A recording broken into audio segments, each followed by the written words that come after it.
courses on marketing fundamentals. My name is Philip Blackerby, and I'm with Blackerby Associates. I've been a consultant with ADOT in the Business Engagement and Compliance Office, the DBE Supportive Services Program, for several years now. Worked with many DBEs, primarily on financial management, strategic planning, and marketing. I have, over the last 11 years, trained over 800 entrepreneurs, mostly in the greater Phoenix area. And I have a master's degree and a bachelor's degree, and I'm real happy to be with you all today. So we're going to talk about marketing today, and I want you to think about what if you could create a message that your target customers would respond to? What if you could send that message just to your target customers? What if you knew where your target customers would get your message, where they are and where they would get your message? And what if you had a way to attract your target customers to where they would get your message? Would that be valuable to you? Well, these are some of the things that we're going to talk about today. Now, this is a basic level marketing program, and so we're going to talk about 4 steps, and you have to take these steps in order. So first, we're going to talk about who are your customers and clients. Second, we're going to talk about what products and services benefit those customers and will meet their expectations. Third, we're going to talk about what messages will resonate with your customers. And fourth, and only fourth, we'll talk about what media you'll use to communicate your messages to your customers. So it's important to take these in order. We start with customers, and only then do we think about what are the products and services that we're going to deliver to those customers. Then what messages will resonate with those customers, and only at the end of that will we talk about what media we can use to communicate your messages to your customers. So let's get started. Start with the customers. So who are they? Well, anybody who says my customers are everybody, well, that's the wrong answer. Indeed, you're going to have a target list of customers. Well, almost everybody might subscribe to your services or buy from you. That's not who you really want to focus on. The most likely people would be your target customers. So narrowly focus on one segment of your customer base, which is your target customers. Now let's talk about a definition here. Customers, in the world according to Philip, customers are people who give you money in exchange for something. So people who pay you, those are your customers. And we want to distinguish that from clients. And in my world, clients are people who may use your products and services. They may be customers, that is, they may pay for those products and services, or they may just be users and somebody else pays for your services. In my work, for example, you are my clients because you're using my webinar services here, but you're not paying for them. So you're not my customers. You are my clients, but you're not my customers. It's important to distinguish between customers and clients sometimes.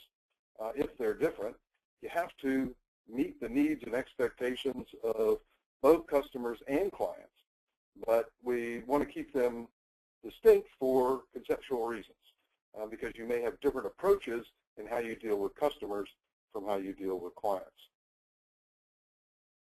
So a narrow customer base is really the most valuable. We think about who makes more money, a family practitioner that treats everybody, or a cardiologist who really just focuses on people with heart disease. And clearly, the cardiologist makes a lot more money, perhaps as much as 10 times what a family practitioner makes, because the cardiologist is a specialist. So think about being that specialist, focusing in on a very narrow target customer base, because that's where you're going to make the most money. I like to think of Discount Tire. It's where I go to get my tires. They do nothing but tires. You want a tune-up, you don't go to Discount. You want an oil change, you don't go to Discount Tire. You only go to Discount Tire when you need tires. So they have a very narrow customer base of people who need tires, but they are the best at it. And because they specialize in just tires, people who need tires tend to go to Discount Tire for their tires. As a friend of mine says, a light bulb can light up a room, but a laser, which is very narrowly focused light, can cut through steel. So be that laser rather than that light bulb. And we have to think about customers in their context. So there are a lot of different people who are involved in becoming customers or clients. There's the user, and as we said earlier, the user may be a customer, may be the one who pays for it, but may not be. And you have to focus on that user as well as on the customer. There may be an influencer, someone that the user turns to or that the buyer turns to and says, what do you think? And there may be a recommender, somebody who's really an advocate for your products and services in your customer base. And that recommender, whether it could be somebody on Yelp or some other friend or whatever, it could be a champion for your cause. Very important person to have. There is ultimately the decision maker. This could be the CEO of the prime contractor you're trying to go for, or the project manager. But the decision maker is not necessarily what we call the economic buyer. The decision maker may be accountable to the chief fiscal officer or the controller or the treasurer of the company. And so we have to make sure that there's enough budget in place, make sure that the decision maker has the authority to exercise that purchasing decision subject to the economic buyer's control. And then there may be a saboteur. Watch out for those saboteurs. They may want to be against your company as part of the customer company. But a saboteur may have a brother-in-law who works for a competitor, or maybe some other reason why the saboteur doesn't like your company. And we have to somehow work with those saboteurs and make sure that they don't derail the transaction. So we need to deal with all of these people in the customer base. Now, I want to talk a minute about the product, so we can move away from customers and talk now about products. After we define the customers, we need to then look at what are the products that will meet the needs and wants and expectations of our customer base. So the first thing we want to talk about is features versus benefits. Now, everybody has in your little control panel, your GoToMeeting control panel in the middle there, a place where you can type a message. And go ahead and take a minute and tell me, what are the differences between features and benefits? Anybody just type a message in there. What do you think are the differences between features and benefits? I'll give you just a second to do that. Ronnie Baker says features about the product, benefit is what it does for you. Very good. That's the idea. Mr. Colonzo, feature what your product has. That's true. And so let's think about features. Features are from the company's perspective. So you buy a car, it may have 10 cup holders. That's a feature. It may have an automatic transmission. That's a feature. It may have a Hemi engine. That's a feature. But what does it do for the customer? From the customer's perspective, that's the benefits. So because it's got 10 cup holders, that means the children aren't going to make a mess in the back seat. Because it has an automatic transmission, then you can focus on driving and keep your eyes on the road and keep your hands on the wheel instead of having to shift gears all the time. Because it's got a Hemi engine, that means it'll go really fast. And from the customer's perspective, that may be what the benefit that the customer perceives is, boy, I really feel great when I want to get in that car and get on the highway and drive really fast. So a related concept is WIFM. Anybody know what WIFM is? I'll give you a minute to talk about WIFM in your little message there. Yeah, Ms. Baker, you're right there. Ms. Powers, right on target. What's in it for me? So this is what the customers are looking for. This is the benefit that they get, and that benefit is an emotional benefit in most cases. Now we want to talk about different kinds of products. Some products are vitamins, that is, they enhance our lives. Other products are painkillers. They solve problems. So when we talk about our product benefits, we need to think about what is a vitamin versus what is a painkiller. Vitamins enhance our lives, but painkillers solve problems. And obviously, it's a whole lot more it's a whole lot easier to sell painkillers than it is to sell vitamins. So if you can design your product in such a way or describe it in such a way that it solves a problem, that is that it's a painkiller, you'll have much more success than talking about how a vitamin, well, we can make your life a little bit better. We can enhance your life by a little bit. It's much easier to sell a painkiller. Now remember that these features versus benefits, the benefits are the emotional connection. That's mostly what people feel when they're engaging in business with you.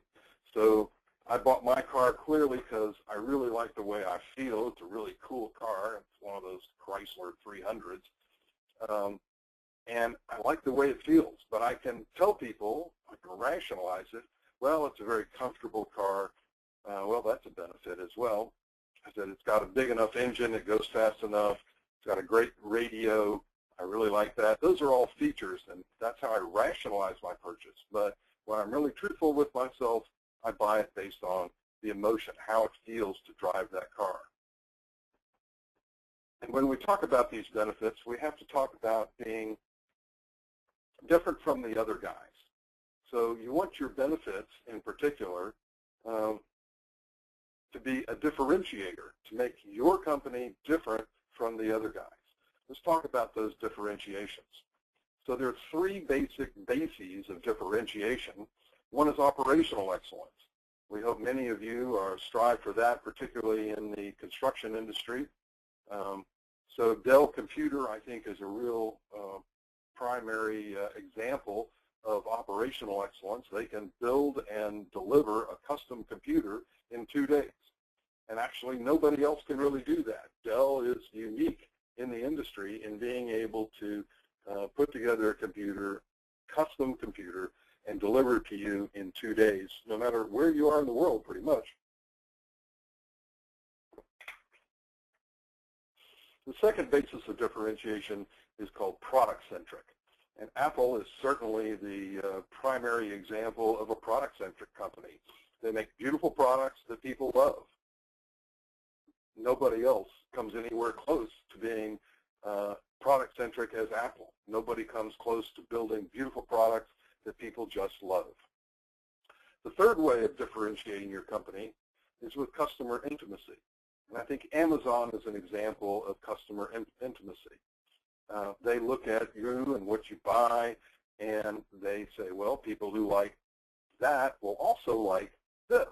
So they're always trying to cross-sell, to upsell, because they know their customers so well. They keep analyzing customers. They know what their preferences are. They associate different products with different customers, and they can allow you to see what other people like who also have similar likes to you. Now, everyone has competition. So some people say, oh, well, I don't have much competition, but you do. Most people have direct competition. So if you're Bob's Landscaping, then you may be in direct competition with Fred's Landscaping, just as BMW is in direct competition with Mercedes. They're in competition for market share. But there are other kinds of competition as well. There's indirect competition. So instead of going to buy a BMW today, I think I'm going to go out and buy a motorcycle. That's a substitute product. It's not the same as a car, but it's a substitute product. And so to a certain degree, BMW is in competition with Harley-Davidson. So a prime contractor may decide, well, instead of doing landscaping on my highway project, I found an artist who has gotten a grant, and we can do colored concrete and some arty design, and I don't need landscaping. So there's a substitute product. There may be budget competition. So this is competition for what they call wallet share. So instead of buying a BMW, well, we're remodeling the kitchen this year. So no new car this year, we get a new kitchen instead. We can only afford one or the other, so we're not going to buy the BMW. Instead, we go to Home Depot every weekend and buy more stuff for the kitchen. And then the last competitor is inertia, what we call inertial competition, do nothing. So I could go out and buy a car today, but instead I'm going to sit around and watch the football game. That's, the do nothing. That's the couch potato approach. So everybody has competition. In fact, the prime contractor looking for a landscaper might decide, instead of subcontracting to a landscaper, maybe I'll do that myself. And I'll keep the profits from the landscaping part of this project rather than sub it out to a subcontractor. So we talk about attributes and we talk about differentiators. The differentiators are the attributes of your business. And it's important to recognize that these attributes are built in. You can't just add them on. So Dell Computer didn't just decide one day, let's become operationally excellent. Instead, they really built their entire company around the notion of operational excellence. They built it from the ground up. It's inherent in what they do. And other computer companies have tried to copy what Dell does, but they found that it's very, very difficult. It's almost impossible for them to copy because they're trying to paste it on rather than build their entire company around that notion of excellence.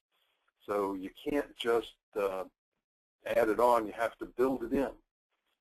We have to also think about what are disattributes, things that we don't want customers to say. Most of us don't want our customers to say, well, they're pretty good at what they do, but boy, are they expensive. We want to be competitively priced. So we have to think about those disattributes. We don't want people to say, well, I had a problem and it never got solved. We want to say, well, we may have encountered a problem, but they came in, they fixed it, everything's good. One of the things we're going to find out later is that if we have a problem and we fix that problem, the customer satisfaction may be even stronger than if we hadn't had a problem in the first place. Now we need a reason to believe. Why should I believe that these attributes that you claim are in fact real? Did you win an award? Are you the most of something? Are you the best or the biggest or the fastest or the strongest or the smartest or the most responsive? What is the reason to believe? And so when you are describing your company, you want to put in that reason to believe. What is it? We are award-winning. We are the most responsive. We are the biggest. We are the oldest. We are the most responsive. And then can you defend that reason to believe? Do you have a proof point? Can you measure it? Can you show me the award? Can you show me the statistics that show you are the biggest? Can you show me your incorporation papers that demonstrate you are the oldest? Can you show me that you are the biggest in some way? How are you going to prove that reason to believe? What is the proof point? And we recommend that you read Seth Godin's Purple Cow. It really talks a whole lot about how to build in your differentiator rather than add it on. Now we're going to shift from the product area to the messaging part of the program. So let's talk about the marketing message. There's 3 elements of a complete marketing message, and you want to make sure that whatever message you put together includes all of those elements. You need to have an overt benefit. So when we talk about benefits, you don't want to just sort of, well, it's obvious. You want to talk about exactly what are those benefits to the customer. So by dealing with us, you're dealing with the best company in town. We're the best because we won an award, and so we know we're the best. What is the overt benefit? We are the most responsive. We respond in 5 minutes. Here are 27 testimonials that demonstrate that we can respond in 5 minutes. You want to have a dramatic difference. You don't want to be just a little bit different from the other guy. You want to have a dramatic difference. The bigger that difference is, the more valuable it is as part of your marketing message. So think about how those benefits are different and how much different are they from your competitors. And then you need the real reason to believe, and that real reason to believe needs to be defendable. So you need to be able to demonstrate a proof point of why you know that you are the best, the most responsive, the biggest, the oldest, the fastest, whatever it is your dramatic difference. Now, people often look at their marketing message and they think that their brand really has something to do with that, and it doesn't. A brand is a promise. It's not your logo. It's not your tagline. It's a promise. A brand is what your customers experience when they do business with you. Let me say that again.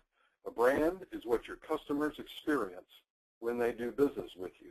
So it's from your customer's standpoint. It's what are those benefits that the customers get from doing business with you. As we talked about last month when we talked about financing, brand value is an intangible asset. It's something you need to protect. So it could be your reputation. That's your brand value.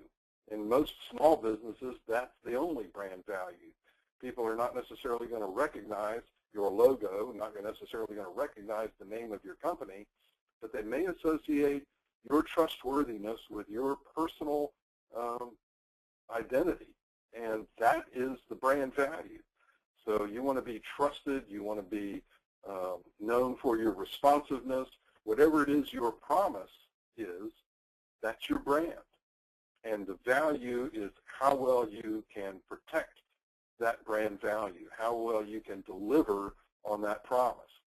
Marketing, then, is about communicating that promise and delivering the promise of the brand to your customers. So marketing is not just the communication. You're marketing every day when you deliver your products and services to your customers. That's part of your marketing. That's part of your communication as well. So how do we communicate that message out to our customers? Well, there are lots of different approaches. We're going to talk about 3 of them. So the first is paid advertising. And everybody knows what this is. This is radio, TV, newspapers, all kinds of ways of paying for advertising, billboards. John Wanamaker created Wanamaker's department store, one of the early department stores. He pretty much invented the notion of the department store in the United States. His store was in Philadelphia, was eventually bought out by Hex, which was since bought out by Macy's. So today, Wanamaker's is Macy's. And he's supposed to have said, I don't have an actual attribution here, but he is reputed to have said, half the money I spend on advertising is wasted. The trouble is, I don't know which half.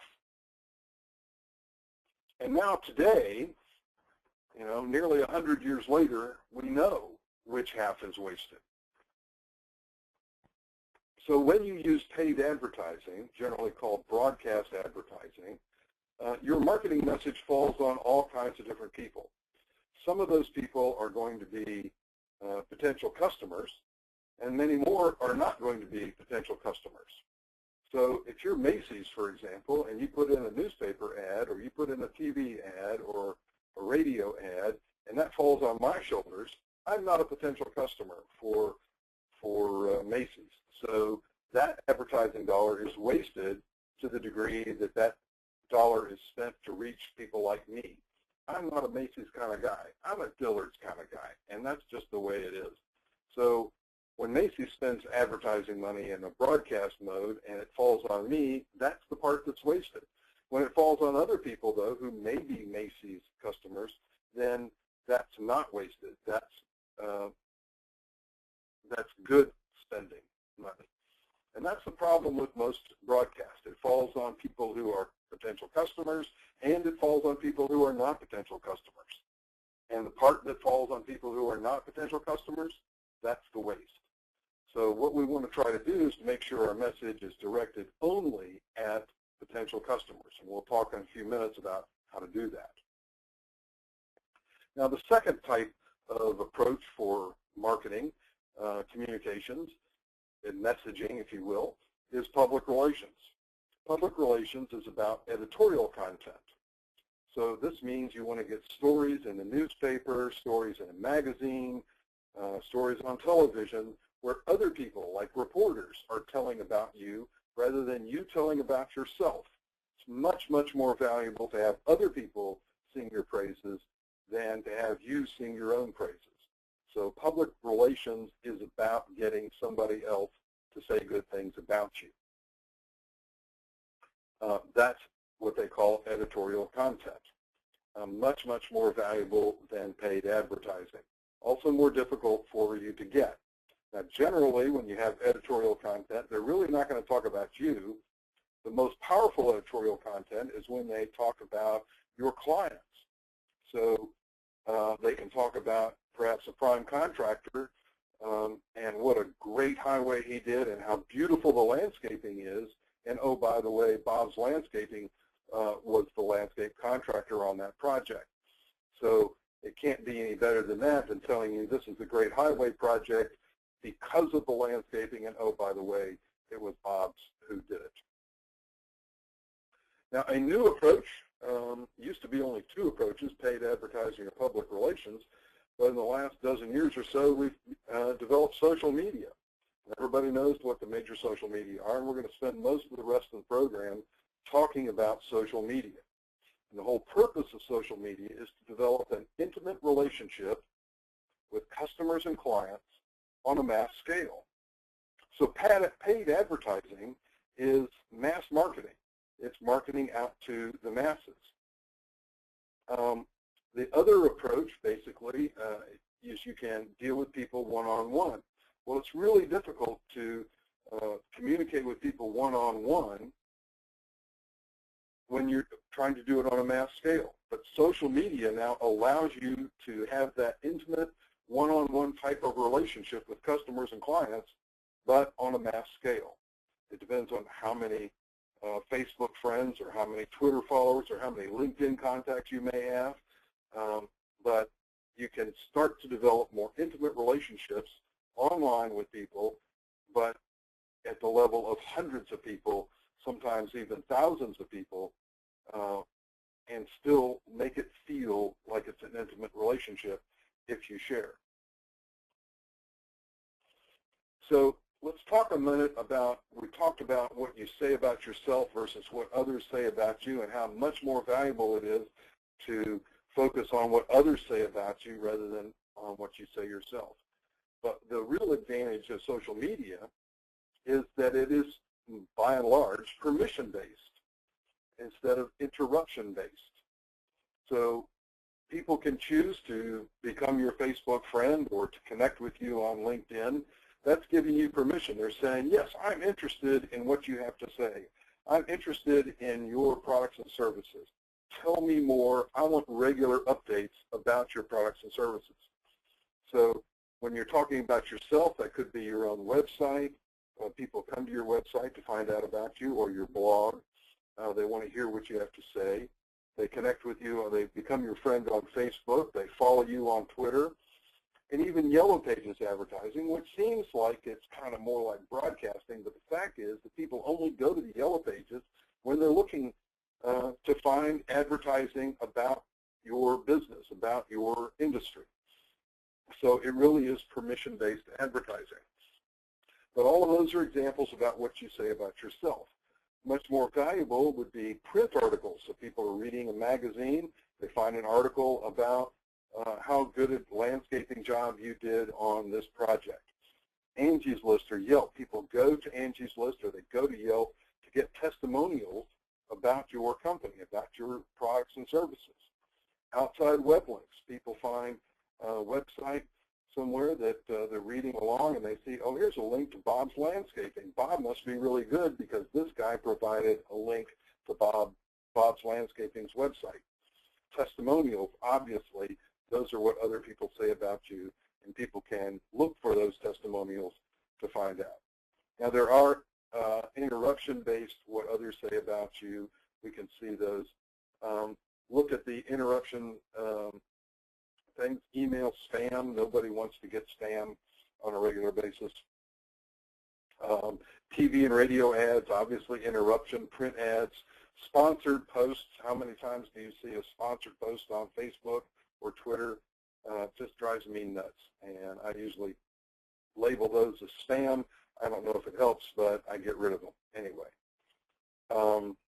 So we really want to focus on the blue square in the upper right corner there, permission-based, what others say about you.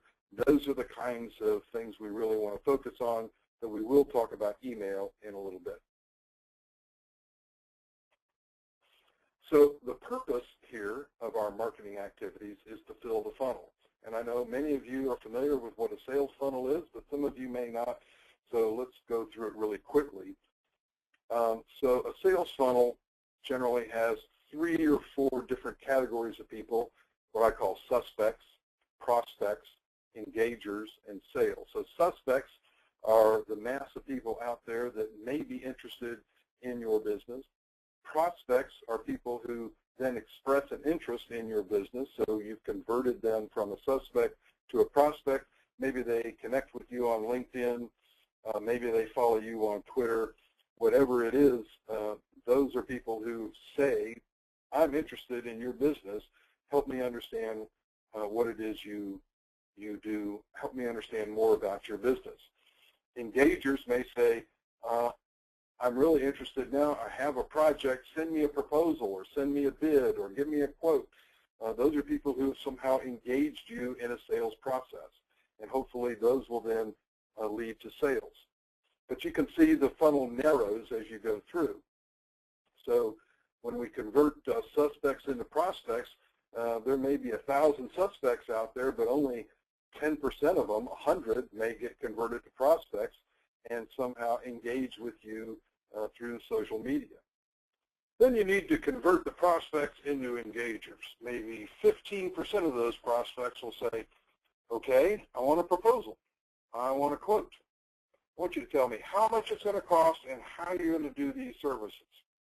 And hopefully, if you can get half of those engagers to accept your proposal or your quote, you'll get 7 or 8 new customers. Now, we started with 1,000 suspects, converted 10% of them to get 100 prospects, converted 15% of the prospects to generate 15 proposals, and those proposals generated just 7 or 8 new customers. So now we have to compare. How much did it cost us to get those 1,000 suspects? And what is the value of the 7 or 8 sales that resulted? What's our return on investment? Then we have to continue to fill that funnel on a regular basis. We need to keep adding more suspects, converting them to prospects, converting them to engagers, and converting those into sales as we go along. And track how many suspects you have, how many prospects they generate, how many people engage as a result of that. Track your conversion rates, because obviously if you can improve that conversion rate, then that'll generate more sales. So it's not just about having more suspects, it's about having a better process for converting those suspects into prospects, prospects into engagers, and engagers into sales. Let's talk about some of the elements of success of social media. So the important thing is to have the right followers, friends, or contacts, or whatever they're called in the various social media. It's not just a question of numbers. It's not how many you have necessarily, but it's getting the right ones. So you want to make sure that these are people who focus on who are your potential customers. So if you're in the landscaping business, then you want people who are homeowners, or perhaps prime contractors. So it's getting the right people. Then you want to have content, and we'll talk about content in a minute. Content is king. Yes, I know last month I said cash is king, and yes, that's true. But also this month, content is king. So a weekly blog, a video, a white paper, those are valuable things, and they should be interesting to your customer base as well as valuable to them. It takes time to invest in social media and be successful, so you have to build content weekly, bi-weekly, whatever kind of schedule you have. You need to keep fresh content coming out on a regular basis. Could be weekly, could be less often, but regular is the most important thing. You need to distribute that content. You need to promote it 2 or 3 times a day. Get out there and make your Facebook post, make your LinkedIn posts, whatever it is. Get out there on a regular basis on all the social media that you've decided to engage in, and distribute that content. And then you need to monitor the market. Find out how many new friends or contacts you have. Track those over time. Look for losses in your thing. Look for mentions. Look for retweets. Look for reshares of your material. Pay attention to what is the response rate out there. You need to have a lead capture process. So when people get onto your website, they should have an opportunity, a little form where they can subscribe to your blog. You want to get their email address. We'll see how important that is in a few minutes. And then a nurturing campaign. Want to send them what they call drip email. So every 3-4 weeks, send out an email and tell people, you know, here's our landscaping services. If you're in the market for landscaping services, these are the best. Here are the pictures of some of the projects we've done. Here are the testimonials from people who have had successful projects with us. That kind of benefit-based drip email campaign will be very helpful, and we can talk in a minute about how to organize a drip email campaign. Word of mouth. Word of mouth is the most effective way of communicating your message to other people. Now, people with a good experience with you in a retail adage says that they will tell 3 other people. The customers with a bad experience will tell 8 other people, or sometimes people say 12 other people, or in our modern social media world, millions of other people. So it's very important that we have a real positive experience with our customers. If bad experience customers will tell 8 other people, you need 73% to have a good experience in order to have just 50% good word of mouth, because 3 people will learn about your good experiences, 8 will learn about your bad experiences. So if you don't have at least 73% good experiences, you're going to have less than 50% good word of mouth. And that just means that 50% of the people out there have heard good things about you, but 50% of the people have heard bad things about you. And if people with bad experiences tell 12 other people, then you need an 80% positive. So you need a 4-to-1 ratio of goods to bads just to have 50% good word of mouth. And of course, if they're going to tell millions of people, it could be much more. I have a friend who is a social media monster, I guess. She was trying to get a mortgage refinance, and she was getting the runaround from her mortgage company. So they lost the papers. Please resubmit the papers. The papers are out of date. We need a new copy, whatever it is. It went on for 6 months. Finally, she wrote a blog post about it. The blog post went viral.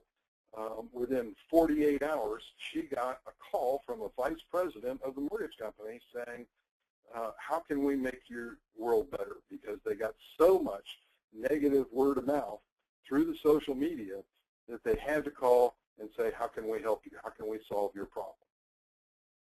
And they wound up in solving their problem, in fact. You need to monitor the customer reviews on the key websites. So Yelp and Angie's List are the main places where people will review. You want to pay attention to those. Claim your listing on Yelp or create your listing on Yelp. You can also create a listing on Angie's List without actually joining Angie's List. It's free for businesses to create a profile, but only members of Angie's List can, in fact, write a review. So we'll talk about that in a minute. But you need to monitor those reviews and see what people are saying about you, if anything. And if somebody gives you a bad review, well, there's some things you can do about it. So you can call all your friends and say, hey, get on the Yelp and give me a better review, will you? Because, and if you get several good reviews, they will tend to pile on top of and send that negative review off to a second screen, which almost nobody goes to. People tend to watch only the first screen.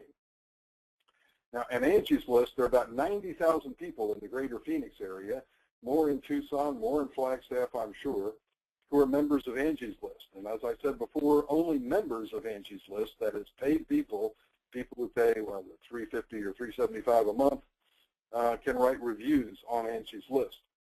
So if you have customers who are among those 90,000 who are members of Angie's List, ask them to go on and write you a testimonial. And if you can get several testimonials on Angie's List, that'll propel you to the top of the list. And people then who go to Angie's List for reviews may find out that, wow, Bob's Landscaping is an A-plus listing on Angie's List. He's got several great reviews. I'll use Bob's Landscaping. So when we talk about social media marketing, it's about connecting with people, but not just connecting with them, but it's connecting with them where you conduct your business. So think about where it is that you actually conduct business. Do you have a store or a storefront? Do you conduct most of your business on the telephone? Is it really all about getting people to your website, or is it done in face-to-face meetings? In my business, it's mostly face-to-face, but I get those meetings because people look at my website or send me an email or call me on the telephone. I don't have a storefront, so most of my real business is done face-to-face. So the next thing you have to figure out then is, where are your customers? And your customers are out there on the social media. And so the idea is you have to figure out, geez, there's all these social media sites. We've got 9 of them here, but there are a whole lot more than that. And where are your customers? Well, if you're in a consumer-based business, they'll probably be on Facebook, maybe on Pinterest, maybe on Instagram or Tumblr, probably on Twitter. So you may need to deal with those social media. If you're in a business-to-business kind of an industry, then LinkedIn should be one of your best friends. So focus on LinkedIn. YouTube is also great, and Vine allows you to post 6-second videos. YouTube, you can post videos of almost any length. In fact, the videos for these webinars are all posted on YouTube. So you can find those. We'll talk about that later. But find out where exactly on the social media are your customers. And then the idea is, let's build bridges from those social media sites up to where you do business. So that's the idea, is let's bring those people from the social media sites to your website, into your store, to call you on the phone, to set up a meeting face-to-face, whatever it is, build those bridges. Now, one of the most valuable tools for building those bridges is a blog. So think about your blog, my company, blog@mycompany.com, where you can write weekly content about your business, your industry, your clients. Or another trick is to comment on other people's blogs. One of my favorite tricks is when people write top 5 reasons to use Fred's Landscaping. So Bob might go on Fred's Landscaping's blog and say, hey, great post, Fred. Here's a 6th point. So you compliment Fred for a great post, but then you also add more substantive comments.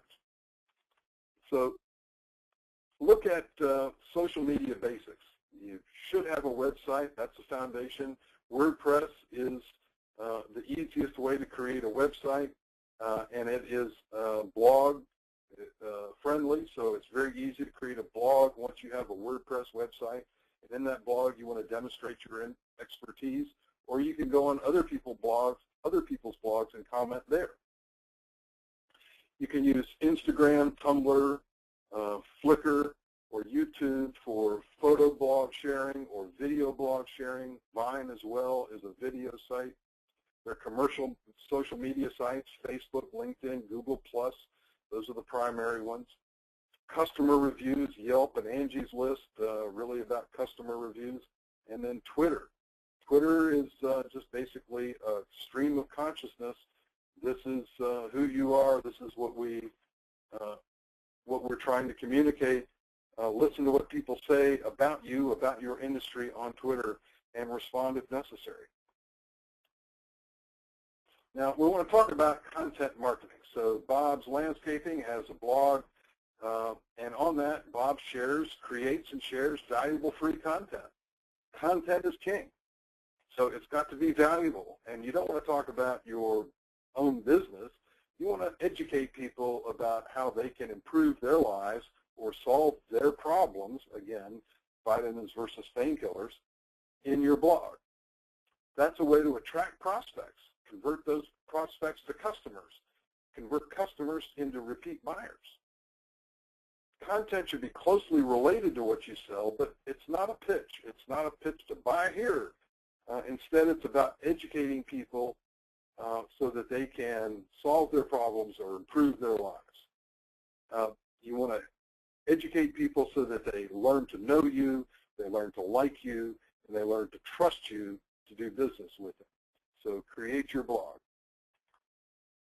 Once you've created that blog, then you need to promote it. So here's a Facebook post, Bob's Landscaping. Are you a coffee drinker? You know you can fertilize your palm trees with used coffee grounds, free grounds at Starbucks. And then there's the link, basically, to Bob's blog. So it's the same as his blog, the first several words of his blog with a link back to the blog.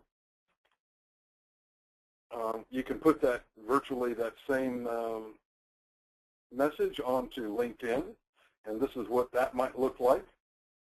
Same message exactly, but LinkedIn makes it a little bit easier. You can put it on Twitter. So here's an example of what that looks like. Now notice that Twitter posts can only be 140 characters.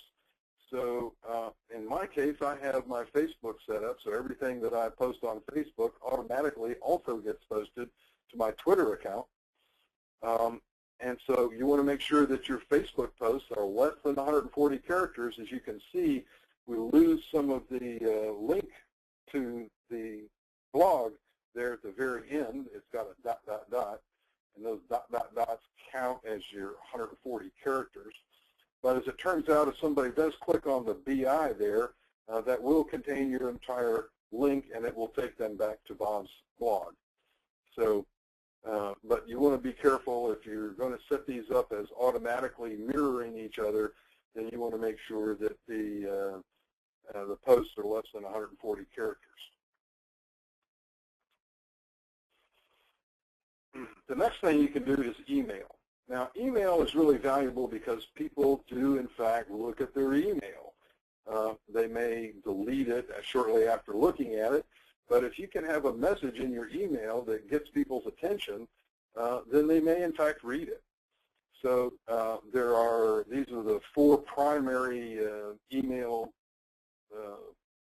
systems that people use. Constant Contact is free for the first, I don't know, 1,000 or 500 contacts that you have. You can use Contact for free. I think I pay $35 a month.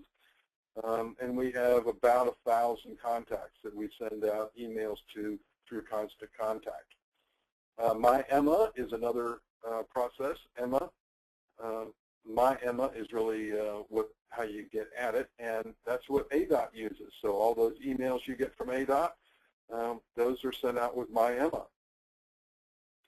MailChimp is the other primary one, and again, like My Emma and Constant Contact, for the first several hundred contacts on your list, those are free. The number of contacts may vary a little bit, but after you get to a certain level, then it may cost you. Now, Infusionsoft is a company actually headquartered here in the Phoenix area out in Chandler. And Infusionsoft is an email system that allows you to set up drip emails. So once you program it, it happens automatically. Every 3 weeks they may get it, or 4 weeks they may get an email from you. And depending on what kinds of interactions or depending on what you know about that customer, they may get a different email. So you can program it on different tracks so that different messages go to different people who are in different conditions. So that's an interesting way to deal with it. It's a little expensive. I think the entry level is about $200, $250 a month. So it can be an expensive thing, but particularly if you're dealing with consumable products, Infusionsoft is a great way. There are a lot of people who base their entire business around Infusionsoft. It's kind of a merger between CRM That's customer relationship management and email. So that's one way to do it. In this particular case, Bob's Landscaping sent out an email with 4 little articles in it, a little newsletter email, his landscaping letter. It's got little contents. It's got contact us. It's got 4 basic stories. But the important thing is that the read more. So it gives you a little 4-line introduction to his content, but then there's a read more, and that's a link, and that link takes you over to Bob's blog. So again, this is a way to get from email to the blog. The blog is part of your website. Once you're on his website, you can learn much more about Bob and what he thinks and how he does business and all that sort of thing. So there's back to Bob's blog, Save Your Coffee Grounds. Each of these read more will link to a different blog entry. The contents, the table of contents, those links are also back to the blog. So the pictures are links back to the blog. So this is a really good way to put out an email that can appeal to lots of different people, depending on what their interests are. You can see that Bob won the Best in Phoenix Award.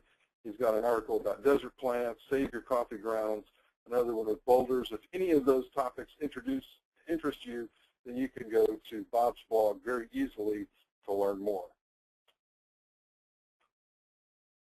Now, it's real important that all your marketing be measurable. So if you're doing paid advertising, then you should have a measurable increase in market awareness.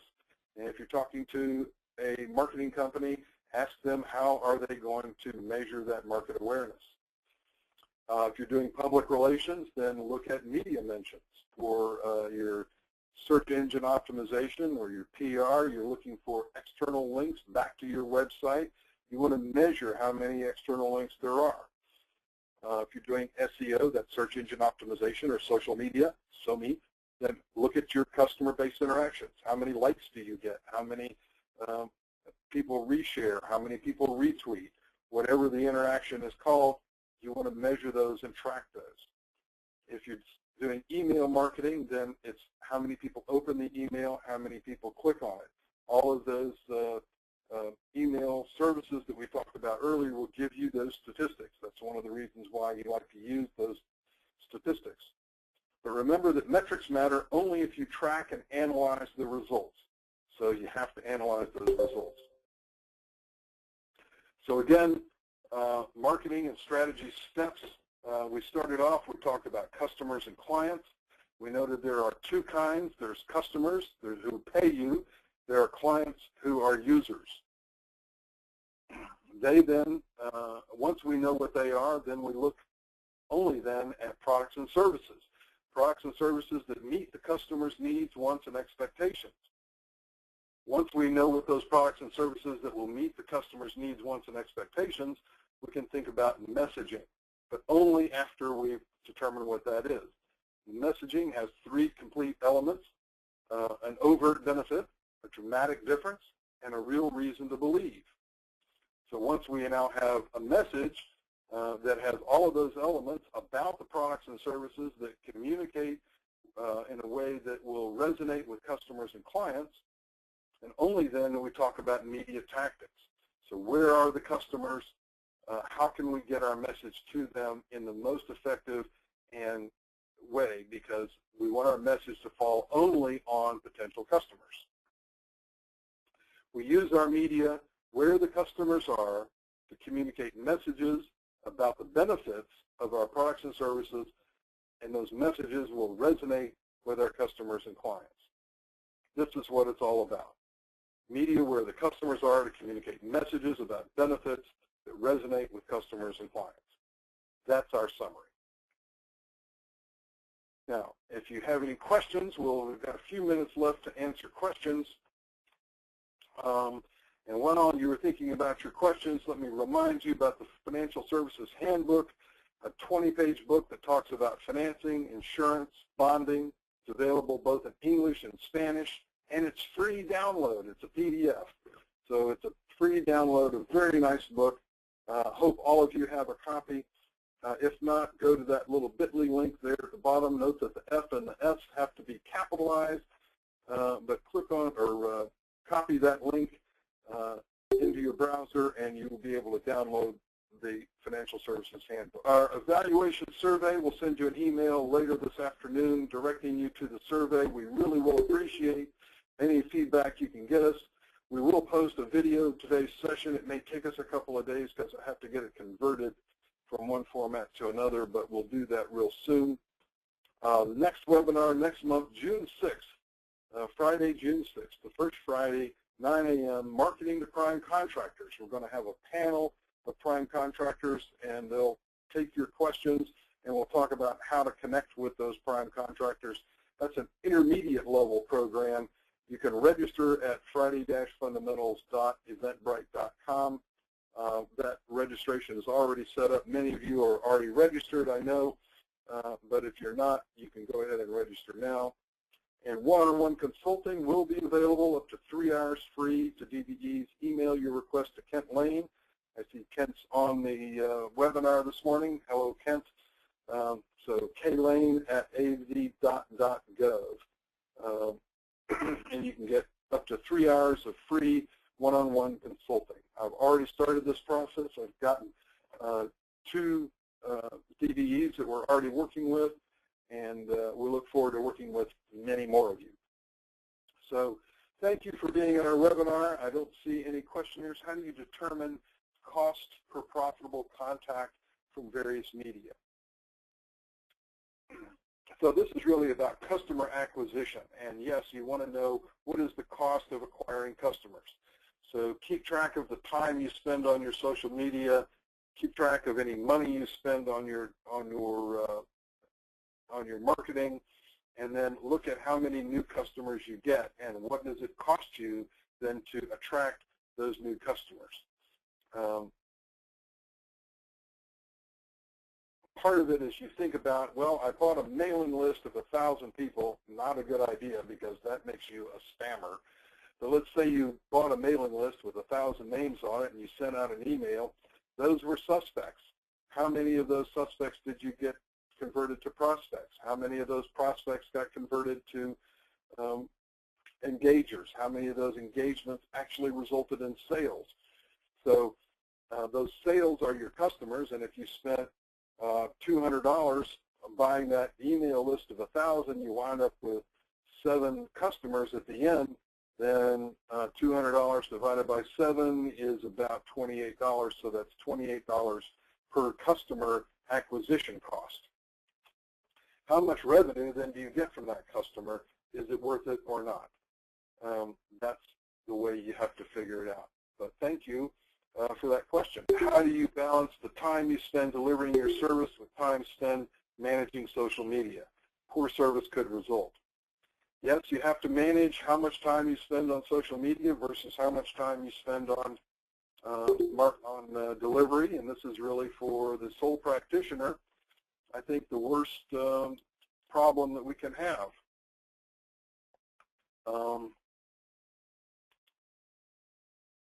You know, you have to market and you have to deliver services at the same time. You have to keep filling that funnel all the time. Otherwise, you work so hard on delivering services, and then you finish the project, and then you find out, oh my God, I don't have any more customers. So while I made a lot of money on this project, now I've got a couple of months, maybe, of no revenue while I do marketing to generate more people, generate more customers, more projects. So you have to balance that, and you have to do marketing at the same time that you're also delivering services. You have to allocate some time to marketing on a regular basis and keep filling that funnel, or you're going to have these wildly swinging cash flow problems where I got lots of money this month but no money next month. So you don't want to be in that situation. This is a big problem for all of us sole practitioners, I realize, but you have to allocate your time to marketing as well as to delivering services. You cannot sacrifice the quality of your services because that will hurt your reputation. Your reputation is your brand value, and you need to make sure you have positive customer interactions in order to maintain positive word of mouth.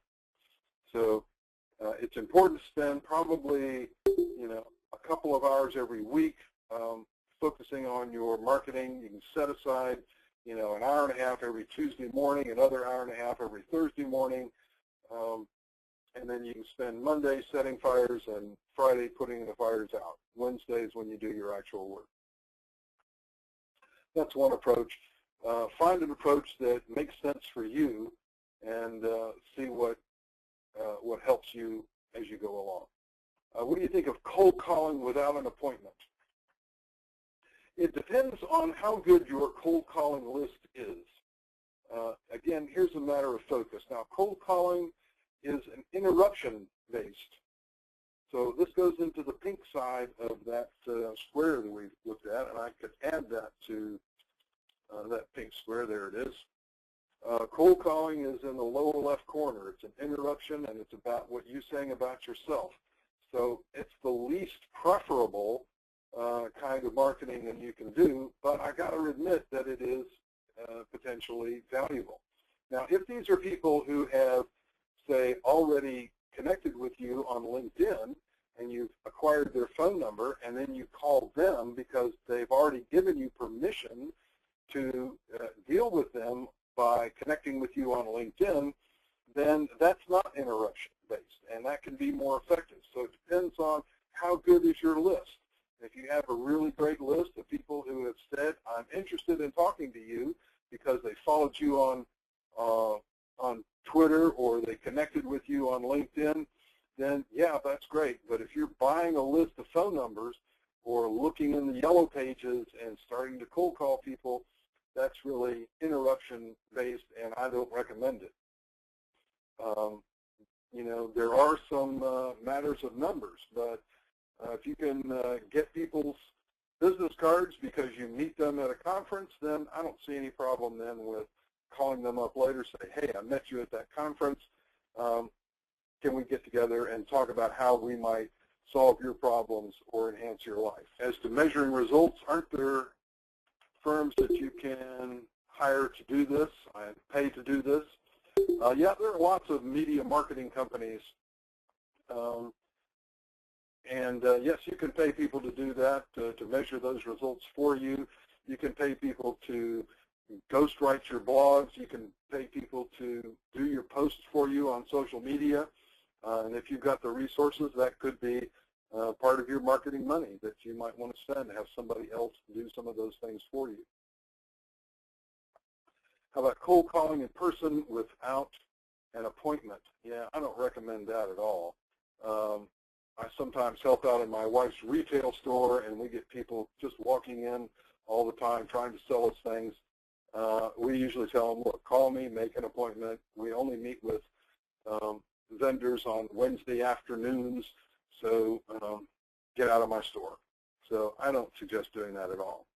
It's very subjective and negative posting from competitors be done easily. How does one remove a bad review from Yelp? Contrary to rumor, you really cannot remove a bad review from Yelp. And yes, competitors who are unethical may sometimes post a negative review. There's nothing you can do about that except to get a lot more positive reviews. And if you get all of your customers to go on Yelp and say, look, my competitor just badmouthed me on Yelp, will you please help me out and put in a positive review? Then you can effectively bury the bad review. They do post a number of stars that represents an average. So if you get a 1-star rating from a competitor who's trying to sabotage you, but then you get 5 more 5 stars, that can get you up to a 4, and that's pretty good. So, and you can bury the bad review so it goes to page 2 or even page 3. Almost nobody goes to page 3. Very few people go to page 2. It's like Google search results. If you don't find it on the first page, you're unlikely to go to the second page. Yelp reviews are the same way. So you can keep those reviews buried by getting more good reviews.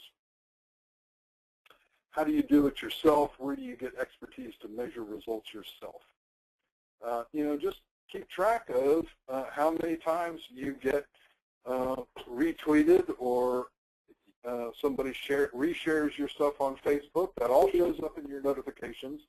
All you need to do is count them and keep a log, keep a spreadsheet that shows how many retweets, how many reshares, how many likes do you get on your various posts. Facebook even has, for your business page, it'll have lots of statistics about your posts, particularly on a business page, and they even graph them for you. So measuring results on social media is really very easy. It's more difficult when you're doing market awareness, but that's not really what you're trying to do. What you're trying to do is to convert suspects into prospects, convert prospects into engagers, and convert engagers into sales. Yes, Ms. Krennick, thank you for bringing up Google Analytics. If you set up an account, you can monitor the hits on your website. Google Analytics is very easy to do. It does require that you go to the search on Google, search for Google Analytics. It'll give you step-by-step instructions. You may need to copy some code and paste it into your website. That code is usually hidden, so nobody knows that you're tracking. So Google Analytics can give you more information than you ever care to have about who comes to your website, when, where, and everything. I found out, for example, that on my website, I get something like 70% of my hits between midnight and 4 a.m. For some reason, people who are looking for my site are looking at it late at night. I don't get it, but that's when they're on the site. So that's when I try to set my Facebook posts and my LinkedIn posts and my Twitter posts for late at night, because that's when my customers are wandering the web. I don't get it, but that's what I learned from Google Analytics. How about the use of promotional products, executive gifts, pens, etc.? I like those kinds of products, but again, you only want to use them for people who really are potential customers. So if you're talking to somebody about your business and you give them a pen or a squeeze ball or something cheap, I think that's real reasonable. So my wife, for example, is this summer is going to give customers, people who walk into her store, she's going to give them a bottle of water with a koozie, a cup cozy. And that cup cozy is a little promotional product. It's going to have her logo and business name and website address and all that sort of thing. Make sure you put your website or your blog address on your promotional products. Again, that's an expensive process, but if you give it to people, it's a one way to keep yourself in front of your customers on a regular basis. Things that people use regularly, so coffee cups, pens. I like thumb drives. Those are real good. So lots of different kinds of promotional products. An important thing to talk about when you're using promotional products is to think strategically about what am I really trying to achieve, and what is the best promotional product that will allow me to achieve my goals. So it's got to be goal-driven. Trade shows can use all of these avenues. Yes, you can set up a booth at a trade show. That's usually a very extensive approach. Most trade shows charge you $500, $750, $1,000, $1,500 to have a booth at a trade show. And if the trade show is really relevant, that is, you don't necessarily, if you're in the landscaping business, you don't necessarily want to go to a landscaper's trade show. Instead, what you want to do is go to a home show where there are customers of landscapers. So that selecting your trade show is an important element. You want to go to where your customers are, not to where necessarily you're going to deal with your competitors. It's the same way you deal with trade associations. I don't see a whole lot of benefit in going to trade associations of other consultants. Instead, I'm going to go to trade associations of my potential customers. So, but when you go to a trade show, if you don't have a booth, that's okay. You can still go around and start talking to people. Or you can go to the people that do have booths and start talking to them there, tell them about your business. So you don't necessarily have to have a booth at a trade show in order to be effective. You can be a visitor and interact with the exhibitors or interact with the other attendees at the trade show as well. You can even carry around a little bag of goodies and hand out your promotional products if you find people who may be potential customers. But again, you want to focus your time and energy on potential customers and make sure that you're not wasting your marketing dollars by talking to people who are not potential customers. Thank you all very much for being here. I really enjoyed this, and happy marketing. Thank you.